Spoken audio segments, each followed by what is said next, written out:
Hi, my name is Clarice Martinez. I am a graduate of the Rise Discipleship Women's Home, and this is my story.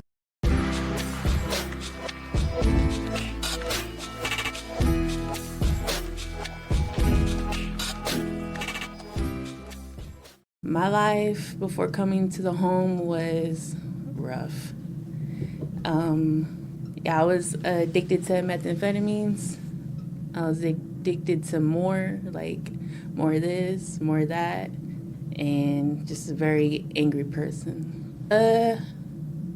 So outwardly, I was struggling with not being homeless, I guess.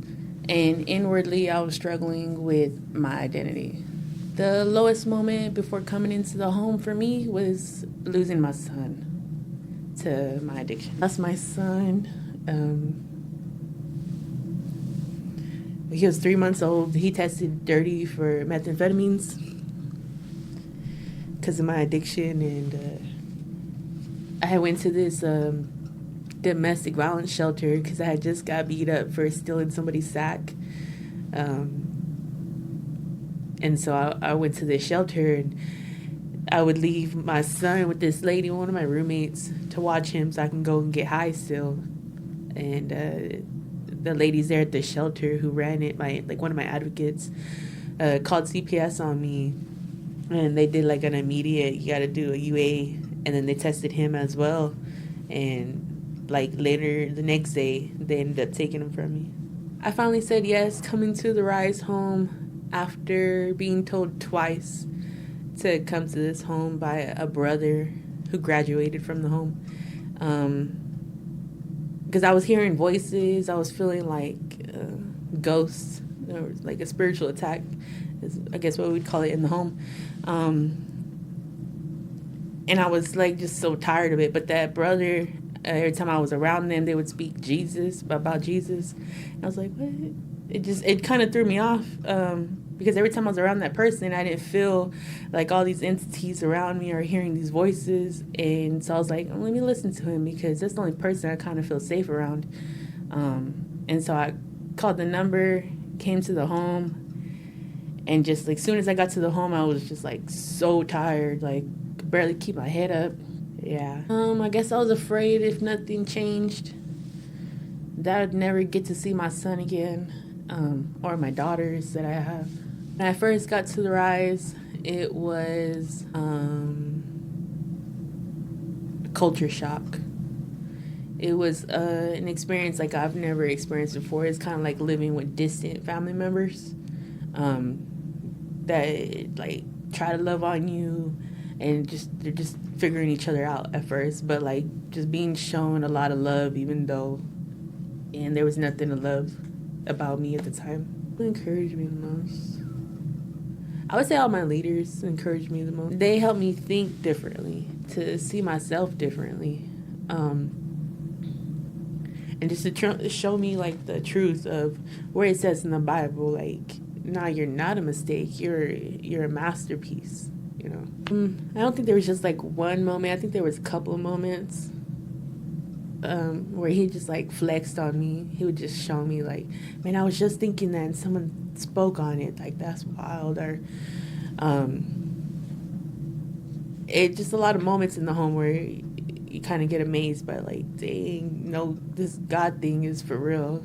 You would say, yeah, there was moments where I felt like I was changing, even though I might have been told like, nah, you're not changed. You need to go back work on that. This is where I knew I was actually changing. Is like, because for me, growing up, I'm a fighter, right? Fight on everything. You looked at me crazy, we're gonna fight. It's just like where sometimes a certain situation be presented and I didn't respond in a manner like the old me would have. I didn't take nobody outside. I might have, said a word or two, but it wasn't never anything like the old me would have said. My relationship with Jesus is actually a relationship there now compared to before coming into the home. I knew about him. I would go to church sometimes, but never really like talk to him like that. I think I'm lovable.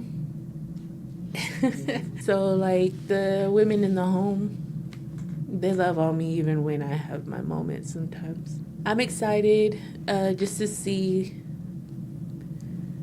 like, more growth in me, basically. Like, I'm excited to get to see my kids because they've been coming to church, which is great. Like, that's another God flex. Like, I didn't even ask to see them. They showed up. Like, how do they know where I'm at? Just being able to see them and see them come to church and get excited too. I see God using me as being a vessel to minister to my family members, to other women that might be going through the same thing I had went through. If I met someone on the street that gave to this ministry for this to stay afloat, stay open for people like myself, I just say thank you, for real. It's not just me you saved, you saved family members.